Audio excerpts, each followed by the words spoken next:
Hello friends, welcome back to our channel.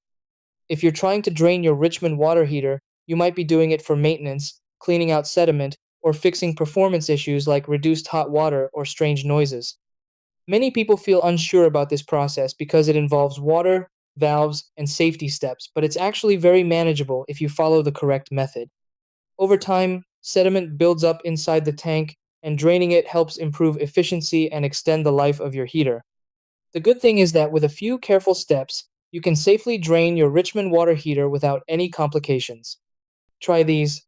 Step 1. Turn off the power supply or gas to the water heater. Step 2.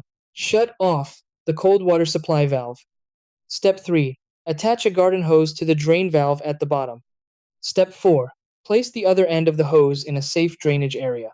Step 5. Open the drain valve and a hot water tap to release pressure. Step 6. Let the tank fully drain, then close valves and refill.